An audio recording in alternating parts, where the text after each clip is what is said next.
Assalamualaikum warahmatullahi wabarakatuh.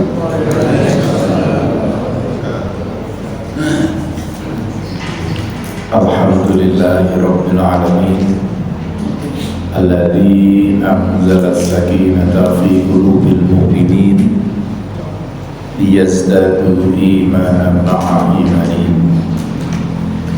Asyhadu an la ilaha illallah wahdahu la syarika lah wa asyhadu anna Muhammadan abduhu wa rasuluhu la nabiyya ba'dah. Allahumma shalli ala Muhammad wa ala ali Muhammad amma ba'd. Jamaah pengajian rutin Ahad pagi Baitur Rahman yang saya hormati, dinanggung para pinisepuh sesepuh ingkang sabuhu kinabekten, Bapak Ibu jamaah rahimahullah. Tak lupa mari kita senantiasa selalu bersyukur kepada Allah Subhanahu wa taala dari sekian tak terbatasnya limpahan karunia dan nikmat Allah yang selalu dilimpahkan, dicurahkan kepada kita semua. Terlebih limpahan nikmat iman Islam yang benar-benar kita semua bisa merasakan ketenangan hati, ketenteraman hati, kemudian kemampuan diri kita untuk menerima ketentuan-ketentuan Allah.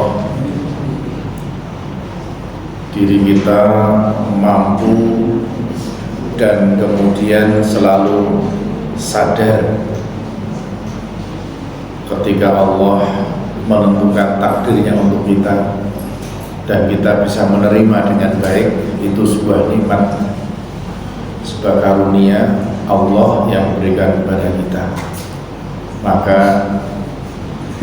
sepantasnya lah dan semestinya lah kita selalu bersyukur, berterima kasih kepada Allah Subhanahu wa ta'ala.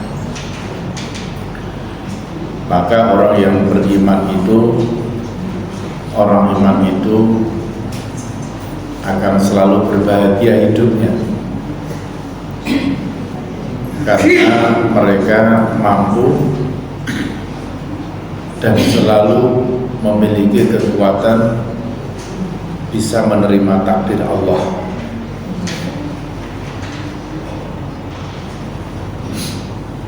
Orang yang gelisah, orang yang susah terus-menerus, orang yang selalu berontak terus, tidak pernah ada ketenangan, itu diantaranya adalah karena mereka tidak bisa menerima takdir Allah. Padahal itu sudah ketentuan Allah yang mestinya harus kita terima.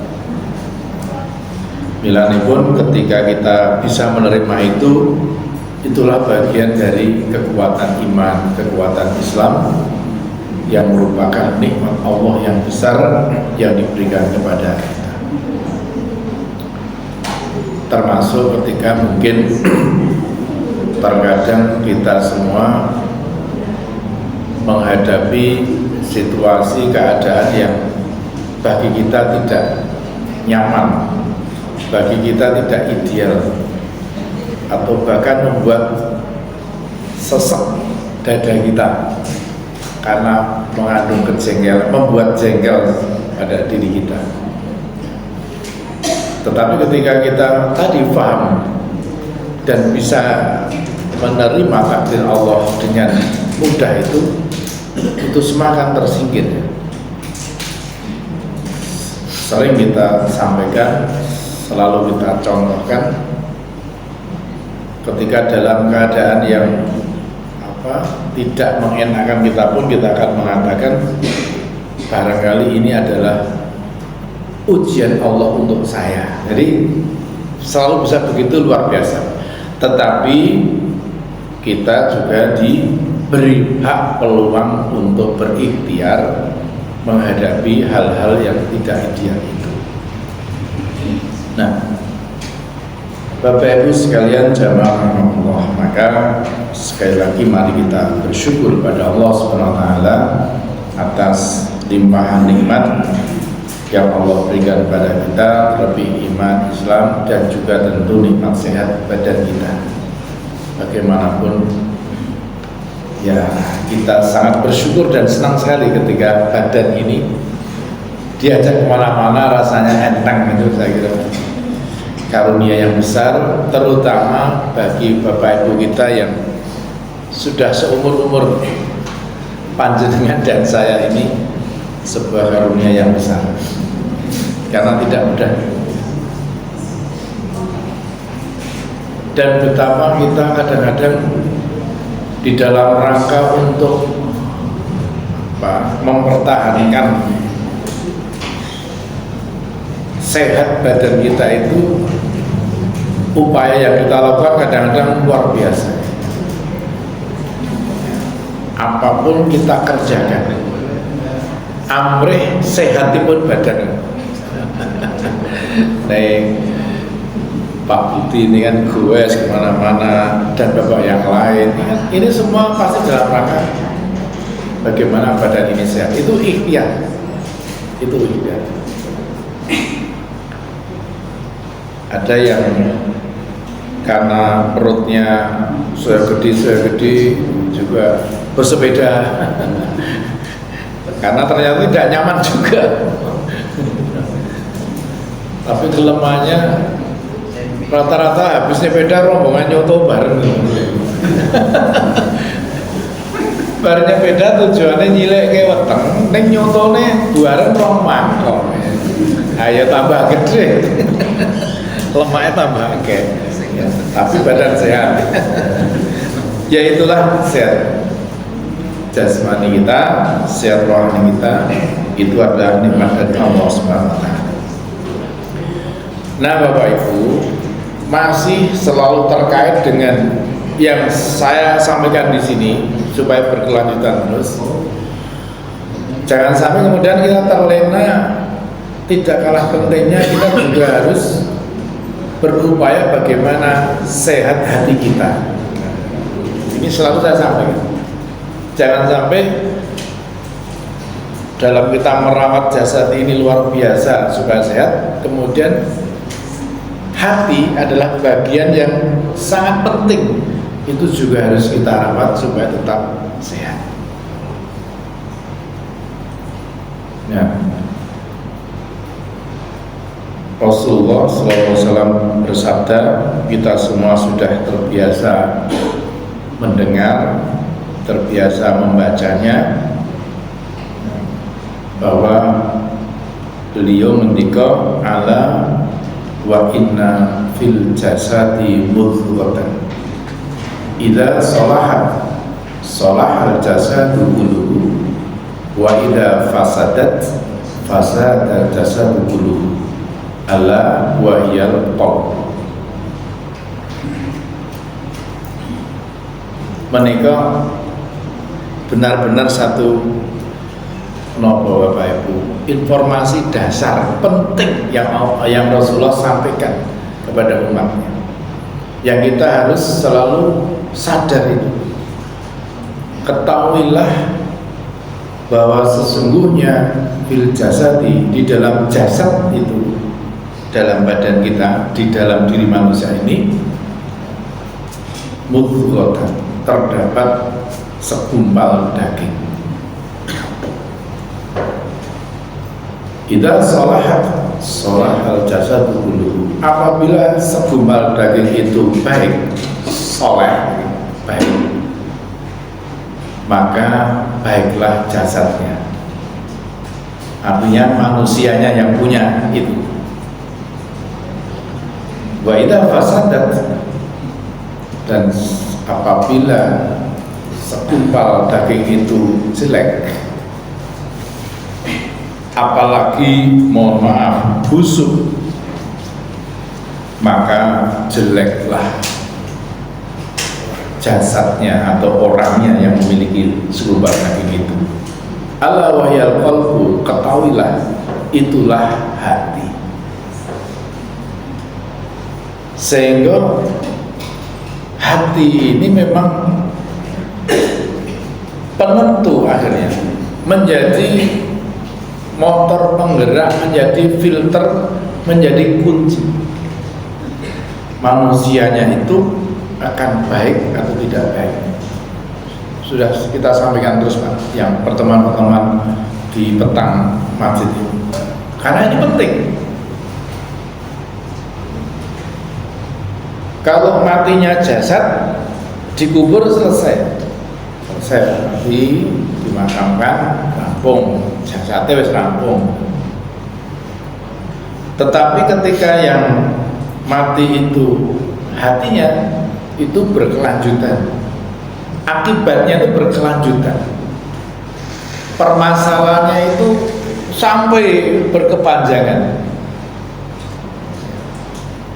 Karena kalau hatinya mati, maka matilah jasadnya, dalam arti buruklah jasadnya, sehingga mereka mesti akan berbuat sesuatu yang buruk-buruk.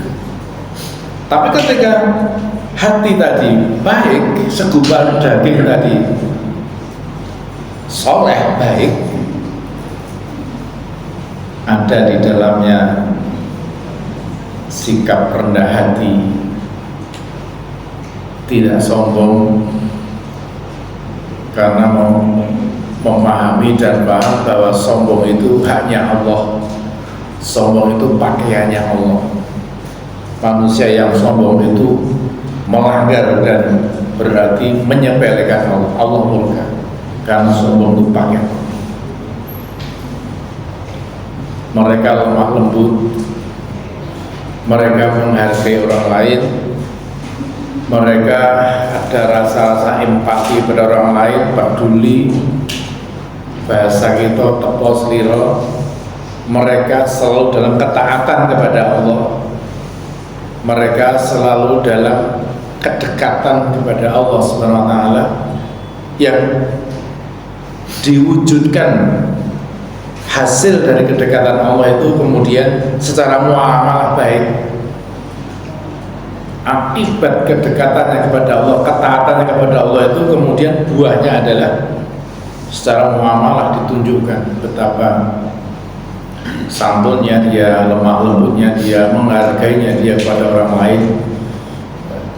Maka yang demikian, ketika hati menggerakkan seperti itu, tampilan orangnya pasti baik.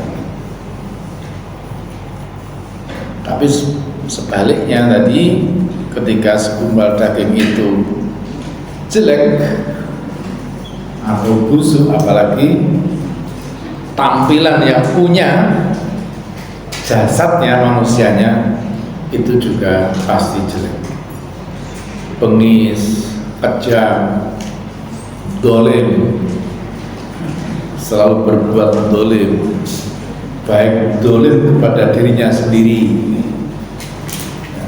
dalam bentuk melakukan perbuatan-perbuatan dosa, di mana perbuatan dosa itu menyebabkan nanti dirinya disiksa, berarti dia berbuat dolim nafsi pada dirinya sendiri.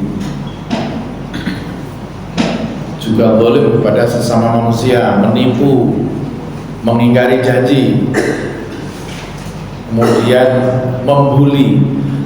Dengan mengingkari janji itu kan menjadi sangat mungkin menjadi orang lain rugi. Di janji ini tidak tepat yang merugikan orang lain, menyakitkan orang lain, mengurangi hak orang lain, apalagi zalim kepada Allah Subhanahu wa taala dalam bentuk kesyirikan, dalam bentuk pengingkaran kepada Allah Subhanahu wa taala. Itu sudah kelas tertinggi. Ketika orang demikian, hatinya seperti itu, pasti tampilan orangnya, jasadnya juga kelihatan dia seseorang yang tidak baik, yang akan berakibat panjang. Ketika hatinya sehat, maka akibat panjang pun akibatnya menyenangkan karena penuh dengan ketaatan. Rasulullah ngendika tidak ada yang ditakutkan oleh anak keturunan Adam termasuk kita semua selain dia menghadapi kematian. Bapak Ibu, saya kira kita mengakui sekali yang namanya kematian itu ya bosa ampu-ampu aku siap itu medeni. Tadi saya matur direwangi nyepeda tadi aku dimati karena pengen sehat tuh. Kalau dimati kita jujur ya siapa direwangi nyepeda olahraga badminton pingpong itu dalam rangka dimati soalnya medeni tenang ya medeni tetapi pasti terjadi sawat diwedine tetap terjadi. Bahasa kita ya kita ulang-ulang bahwa ketika Allah ngendika pulang kowe mulya saiki ndak ada yang sebelum mulai wes mulai tenan ya. Ketika Allah ngendika pulang maka harus pulang dalam arti ilaihi raji'un, ilaihi turja'un. Maka ketika pulang itulah terbayang ketakutan. Maka kita selalu berupaya bagaimana ketika Allah dawuh pulang itu iso diundur kan gitu bayangannya. Maka olahraga, makan yang bergizi itu memang ikhtiar dan itu berpahala karena kita ikhtiar untuk merawat diri kita yang ini dari Allah.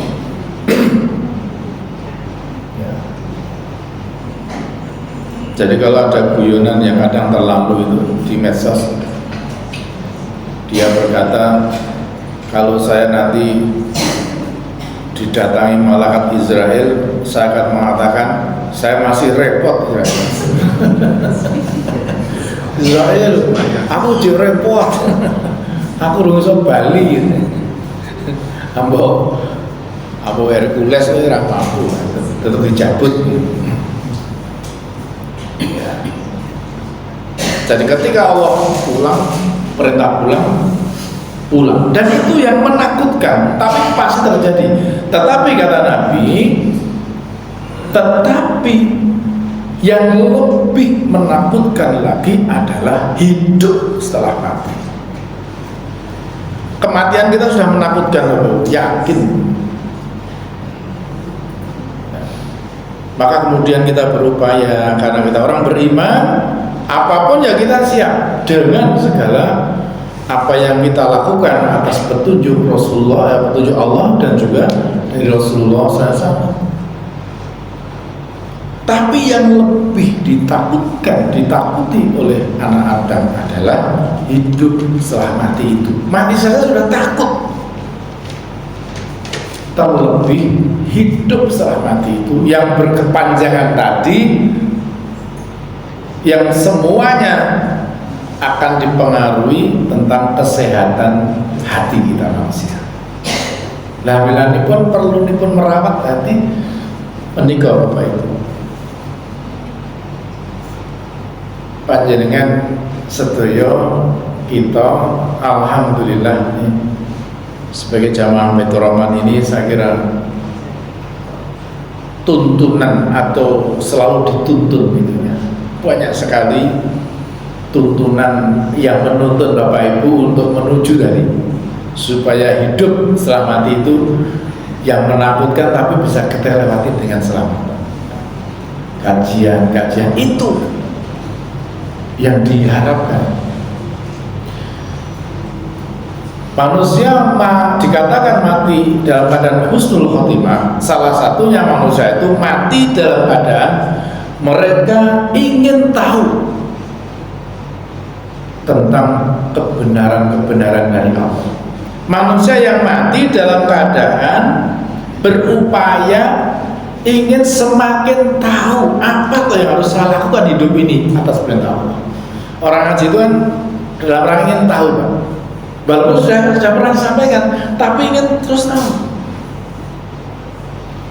Itulah salah satu tanda husnul khotimah. Orang yang nanti dalam keadaan masih ingin selalu mengetahui apa yang harus saya lakukan itu untuk menuju kepada apa kemuliaan yang Allah sediakan untuk kita.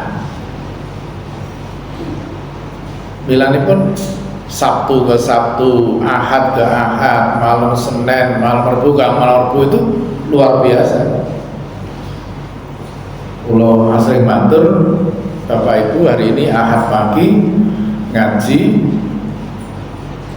wis rasah delok ustaz sapa, Pak Saturi Abdul Rauf sing teko Martono, ya wis penting ngaji wae. Wis pokoke apa wis kudu diterima. Tapi niatnya itu, kemudian niat lagi Ahad yang akan datang, saya bismillah akan datang lagi. Itu dalam hati kita tuh keadaan kita selalu dalam ingin tahu tentang hal-hal yang harus kita lakukan dari Allah. Itulah yang menyebabkan husnul khotimah. Jadi Bapak Ibu bejo tenan ketika berada di 5 meter. Rasa aku tunggu lain diri, kecuali ketika mampu ada waktu untuk mencari ilmu itu lebih bagus. Nah, karena apa? Tadi itu bahwa yang lebih menakutkan itu hidup setelah mati itu perlu bekal-bekal yang harus kita siapkan. Nah, milani Bapak Ibu juga ini pelajaran yang biasa kita dapatkan. Sekarang yang harus kita lakukan adalah tadi merawat tadi hati supaya tetap sehat, seperti merawat jasad kita. Strategi apa yang memang yang harus kita lakukan supaya kalbu ini sehat terus? Berarti kan perlu asupan yang baik yang masuk. Nah, ini banyak para ustadz kita, para ulama kita menyampaikan hal-hal yang menjadikan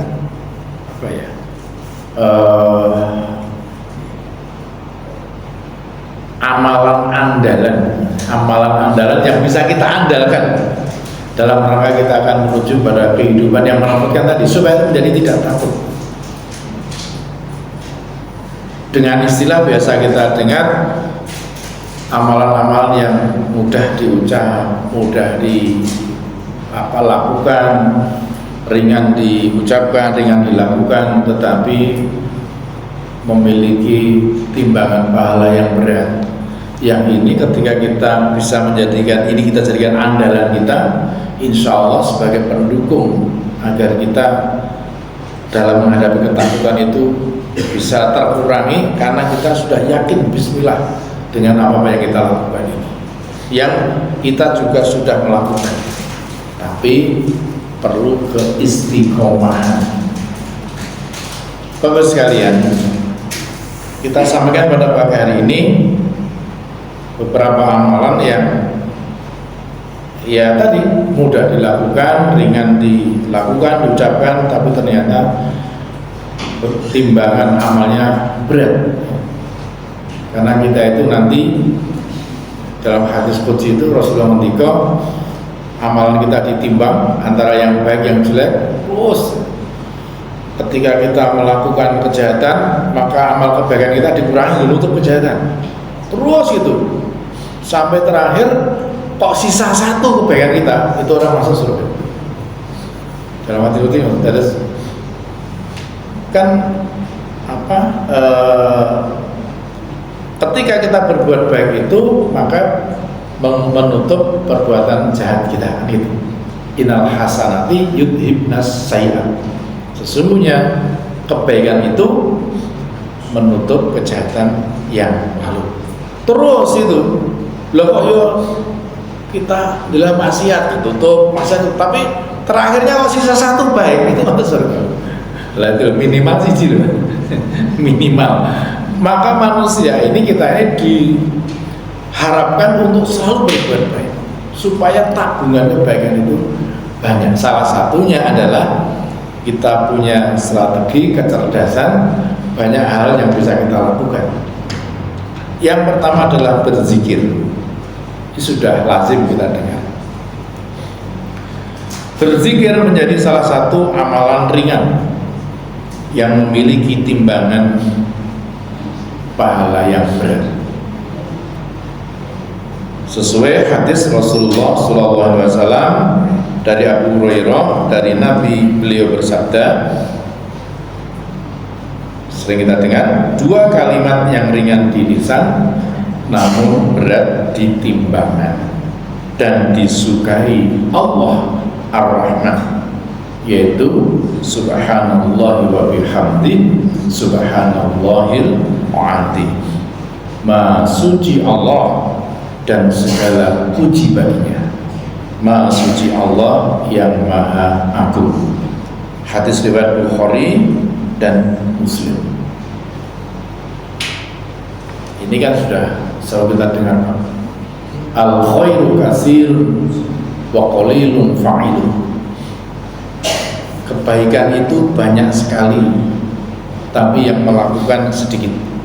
Salah satunya berzikir subhanallahi wa bihamdi subhanallahil azim. Ada segolongan masyarakat itu yang baca ini mungkin sesekali diundang tentang kenduran subhanallah wa bihamdi, ya menek ngono kuwi.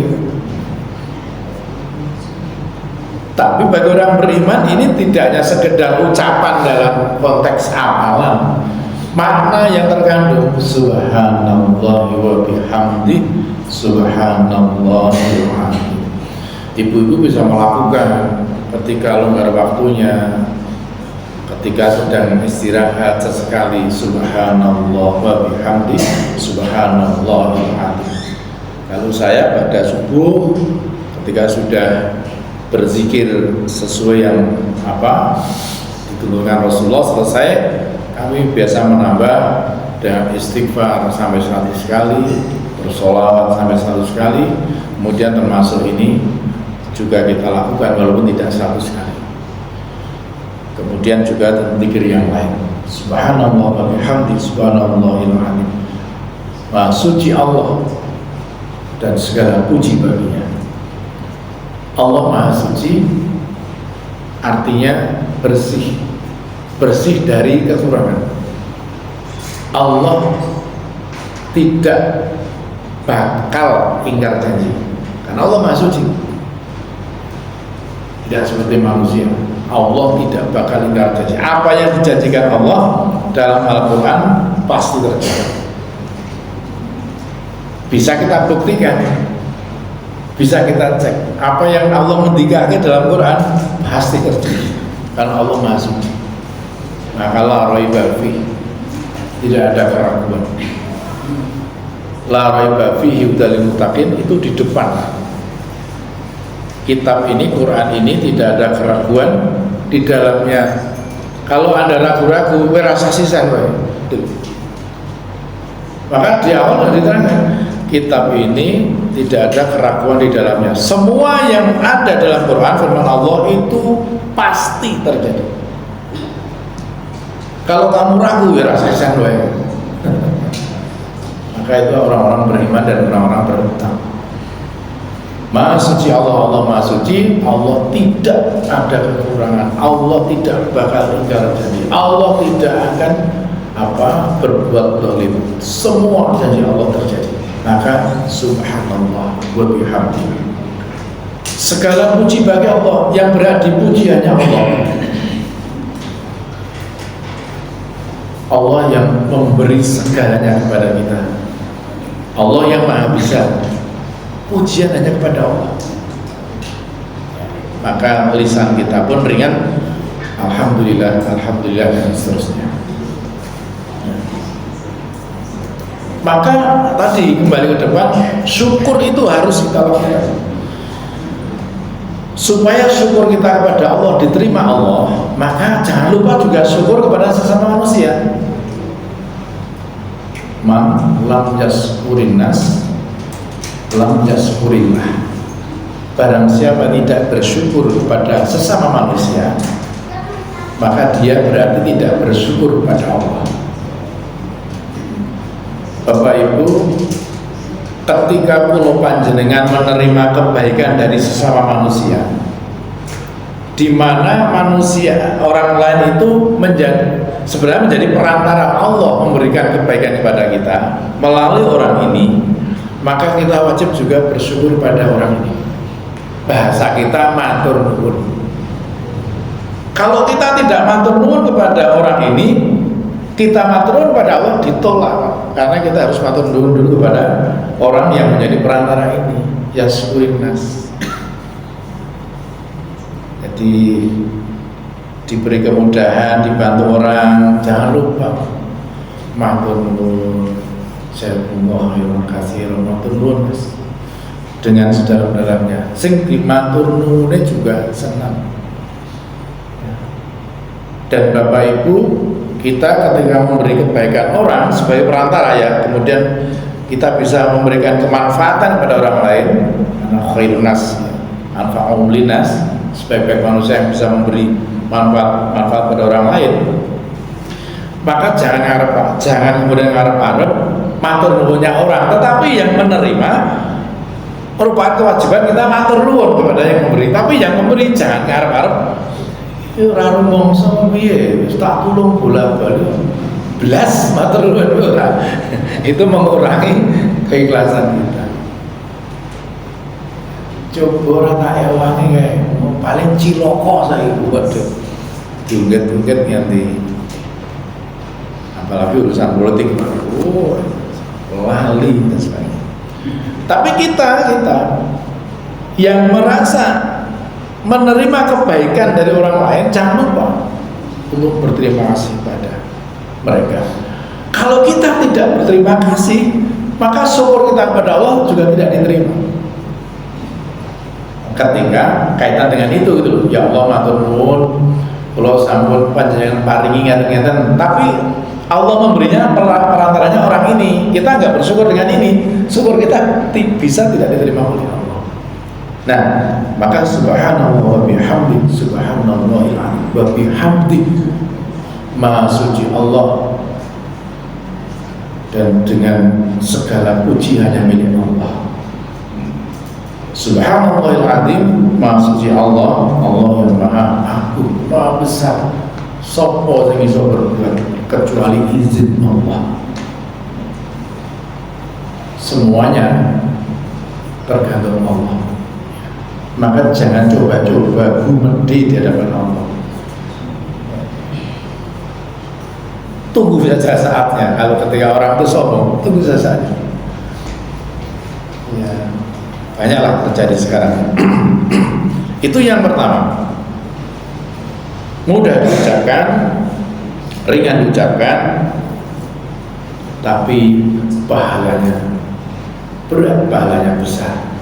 Dikatakan dalam hadis yang lain itu, pahalanya nanti akan berdatangan seperti gunung-gunung bagi mereka yang selalu berzikir subhanallah wa bihamdi subhanallahil azim.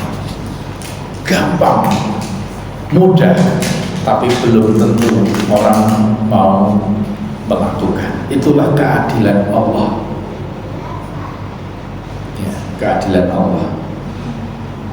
Sholat di Masjidil Haram pahalanya bisa 100.000 kali dibandingkan sholat selain di Haram. Kalau di Nabawi benar Pak 1.000 ya. Enak kan ya dadi wong Mekah ya ganjaran upah tenan. Saiki nek sedina 5 waktu habis 500.000 pahalanya. Enak tenan ngono iki.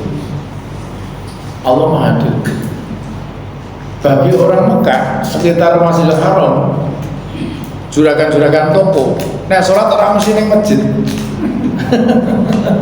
Allahu Akbar, Allahu Akbar.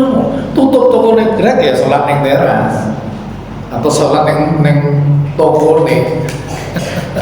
Padahal masjidnya dekat. Itu apa Maha Adil. condong catur sing biayane 50 juta luwe Ramadane wis nang jero masjid. Itulah Allah adil, jadi nggak usah merit. Benar kalau main orang masjid aneh Pak Hati, ono jaminan Pak, yo ngarep masjid, yo neng masjid tenan. Neng ono sudah masjid ada masjid. Saya pernah cerita disayakan pernah nih disayakan untuk teman-teman asar ke salah satu musola, ya masjid kan, masjid. Orang ada Ustaz, saya dengan Ustaz Sotihin berdua apa? Wah, Ramadan Ustaz. Ada anak pemuda tuh bengkel Vespa di bunga sing ngadep masjid misalnya di dalam hati orang gila. Nang ngarepan itu bunga Vespa lumut itu. Lah yo malah bengkel Vespa ora ada. Akhirnya kita sholat selesai, sampai selesai ya sing bengkel Vespa lho. Iki sing nunggu masjid ya. Itulah Allah Maha Adil, Allah Maha Besar, Maha Adil. Yang penting ketika kita mendengarkan perintah Allah, maka segera lakukan. Subhanallah wa bihamdi, subhanallah. Kemudian yang kedua, amalan yang mudah, ringan, tapi kadang lupa kita, tapi pahalanya besar, yaitu selalu membaca Bismillahirrahmanirrahim setiap memulai aktivitas, tentu aktivitas yang baik. Sebagian orang terkadang lupa untuk membaca basmalah saat memulai suatu pekerjaan. Namun tanpa disadari, hal ini memiliki nilai ibadah yang luar biasa. Termasuk ibadah ketika kita memulai sesuatu kegiatan yang punya tujuan tadi, ketika kita mengawali dengan Bismillahirrahmanirrahim. Sebagaimana sabda Rasulullah SAW yang artinya setiap amalan yang terdapat kepentingan di dalamnya, ada kepentingan di dalamnya. Terus kita melakukan sesuatu untuk merampungkan sesuatu gitu. Jika tidak dimulai dengan menyebut nama Allah, maka terputus keberkahannya. Hadis riwayat Abu Dawud dan Nasai. Ketika kita memulai pekerjaan ya, yang terdapat kepentingan di dalamnya, ada tujuan baik di dalamnya, tidak diawali bismillah, maka Allah tidak menyebut nama Allah, maka akan terputus keberkahannya. Samping-samping terlaksana, tapi bisa jadi yang tidak bismillah itu menjadi tidak berkah. Ya, Bapak Ibu ketika mulai usahanya jangan lupa ya Bismillahirrahmanirrahim. Tenang hatinya, wis tak pasrah Gusti Allah, monggo Gusti Allah, monggo. Ketika kita perjalanan Bismillahirrahmanirrahim, monggo Gusti Allah. Saya pasrah panjenengan tentang keselamatan saya. Ketika sampai tujuan, insya Allah perjalanan kita berkah berpahala. Ketika ibu-ibu memasak, memulainya diawali Bismillahirrahmanirrahim, insya Allah berkah. Ini mudah dilakukan, ringan dilakukan, tetapi tidak semua orang melakukan. Amoga Bapak Ibu kita mulai selalu Bismillah. Pertama nanti dipraktekin, ketika selesai ini menuju ke nanti cek kesehatan atau apa, Bapak Ibu jumeneng, jangan lupa Bismillah. Bismillah iso ngadeg nikmat luar biasa ya. Bismillah, mulai ngadeg karo perjuangan kan Bismillah dengan asma Allah, dengan menyebut asma Allah. Membaca Bismillah sekaligus sakit menetralisir. Ketika suatu saat kita minum obat, mungkin obat flu, obat apa, lajeng dipun unjuk, lajeng kok pusingnya hilang. Sepintas akan mengatakan, wah aku ndak obat ini cocok tenan, kan tadi. Wah begitu minum, mari Kita kadang tidak sadar yang menyembuhkan siapa, Allah. Maka kita netralisir, Bismillahirrahmanirrahim, belum obat. Artinya ketika nanti sembuh, yang menyembuhkan itu Gusti Allah. Tapi ketika tidak dawali basmalah, menyebut asma Allah, tadi sakit kemauan, wah kamu cocoknya Panadol,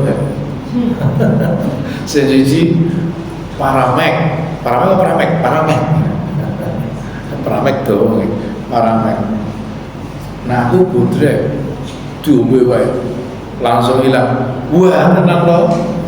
Alhamdulillah ya orang, basmalah ya orang. Dia mengatakan yang menyembuhkan itu Panadol budrek tadi. Maka kita netralisir. Bismillahirrahmanirrahim. Ibadah kok penak awake. Maka yang membuat penak itu Allah Subhanahu wa taala.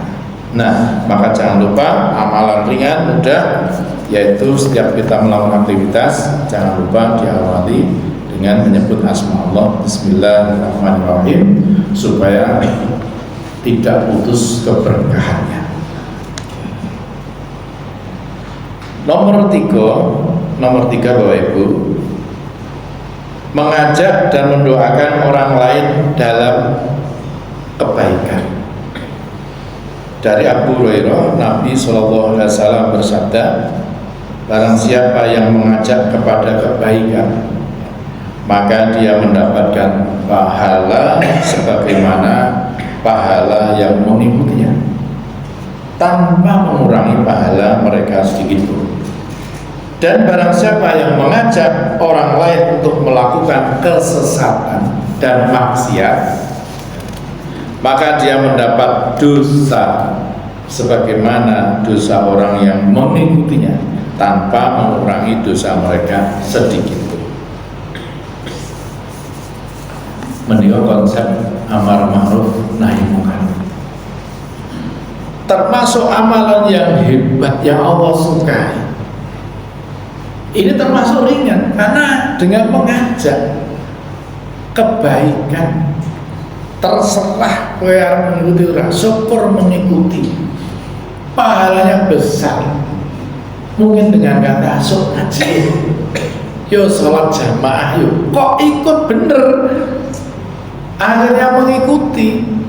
Allah memberikan pahala kepada orang yang diajak tadi, maka kita pun akan mendapatkan kebaikan seperti kebaikan yang Allah berikan kepada orang yang kita ajak tadi, tanpa mengurangi kebaikan orang tadi.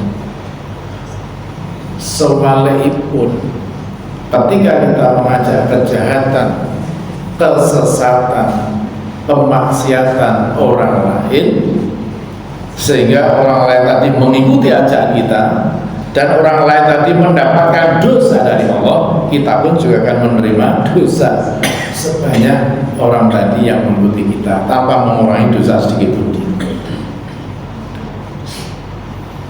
Aku ki wis ora kurang carane Pak, nek koyo ora berhasil, gelem opo tak ajak. Wah, aku duwe wong ampuh. Ampuh sepiro pokoke ampuh. Nang di nek misal kita Jogja ya rudinge Jawa Timur. Nek contohnya tuh kok ngomong Megowo ora mati. Kecerdaan. Mula sing gagah iki sing wetan waduh. Atau kalau Bupati Gunung Kidul Bapak Ibu yang mengikuti bupati gitu, di depan pejabat tolek ya, tolek Pak, sebutannya Pak Wakil Gubernur Pak, jadi sebutannya Pak, kalau anu kan ngaso dalem, kalau mana Pak, kalau Sultan kan ngaso dalem ya, kalau Pak Walam tuh sebutannya ya segitu lah ya. Porda itu dia nuduh Sleman juara karena bupatinya Sleman dukun ke ampuh. Kok jadi saya tahu Bupati Sleman sebelum pelaksanaan sudah datang Gunung Kidul mencari dukun-dukun segunung Kidul. Waduh. Juga Pak Hasto, wali kota Jogja juga demikian. Saya tahu, soalnya dukunnya Pak Hasto sama dengan dukun saya ketika maju pilkada. Malah ngomong-ngomong, itu Bu Bupati. Jangan cari nanti di bulan ada. Wah, mengerikan main. Kowe ora sukses, ya tak jak. Aku ngerti sing marai sukses. Umai Jawa Timur. Kalau gak ada leganan gorengan wae di itu Tajem itu. Niki namun cerita ya, namun cerita. Dalam hati jangan diseriusi. Selalu belembung saya, Pak, pokoknya 2026 atau 2007 sampai kudu maju mego satu lurah mesti. Kalau sebagai pembeli, kok kowe maksa-maksa wae mboten jenengan kudu maju. Waduh kok ya ampuh-ampuhan niku. Monggo kula siap le backup. Wah.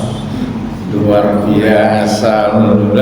Wah, kula pun gadah kiai telu. Tak kira backup apa.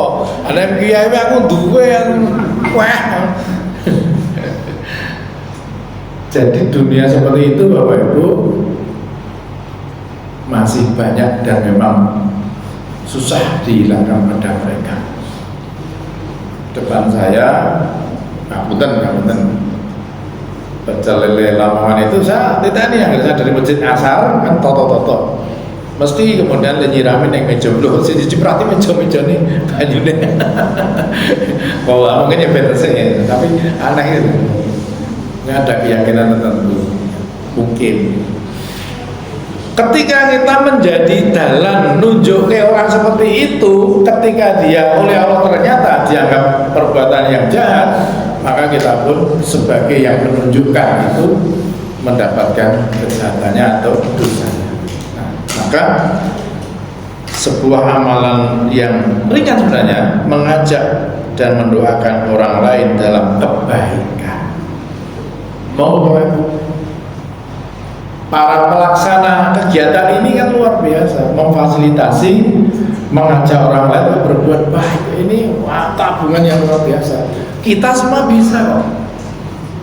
Mari Pak di masjid, mari ngaji, apapun seperti kebaikan. Juga hal-hal yang umum di level masyarakat. Kemudian yang keempat, membaca ayat kursi setelah melakukan sholat.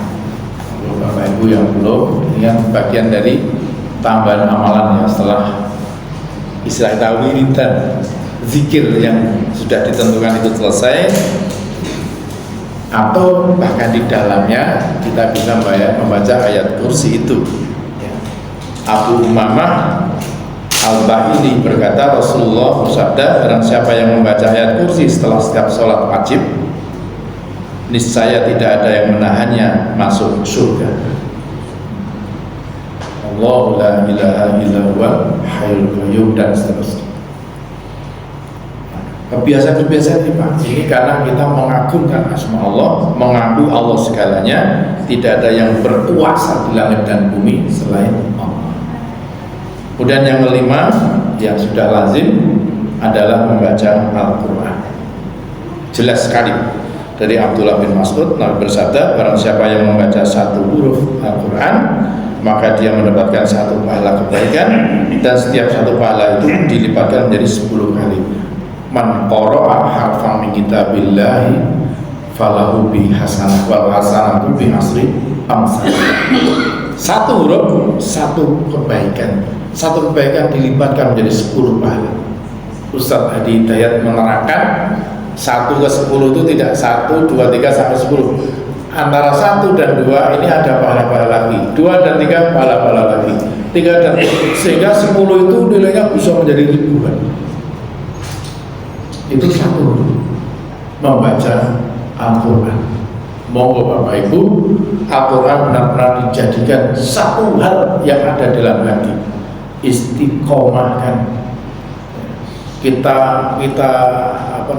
kita breakdown, kita rinci dalam sehari itu 1 juz satu juz itu kira-kirone itu digawe aja 10 halaman, 10 lembar. Maka setiap baca salat wajib 2 lembar, itu sudah sebulan khatam. Orang mampu Pak, ya di breakdown meneh, saben bar salat wajib 1 lembar. Berarti sedino 5 lembar, sedino setengah juz, berarti sudah dino khatam. Orang mampu meneh, waduh, kira-kira setengah lembar. Orang mampu meneh ya sayat lah. Buatan alif lam mim wis ayat. Tapi ya kebangetan ini dalam rangka strategi kecerdasan kita sebagai hamba Allah, umat Nabi Allah SAW dalam mengumpulkan tadi bekal kita menuju Allah. Dan ini Allah tawarkan, Rasulullah tawarkan iki lho lah kok nanti orang itu sesuatu yang eman-eman sekali. Membaca Quran sudah lazim, sudah kita sering dengar. Kemudian yang berikutnya adalah ini sholat 2 rakaat sebelum sholat subuh. Saya kira jelas ya. Rakaat al-fajri khairu minad dunya wa ma fiha. 2 rakaat sholat fajar sebelum subuh itu lebih baik dibandingkan dunia seisinya. Lah monggo baik. Monggo. Pokoknya Kanjeng Nabi salah satu yang tidak pernah ditinggalkan adalah rakaat al-fajr 2 rakaat sunnah sebelum subuh. Nah, jamaah Allah, mari ini kita jadikan andalan kita.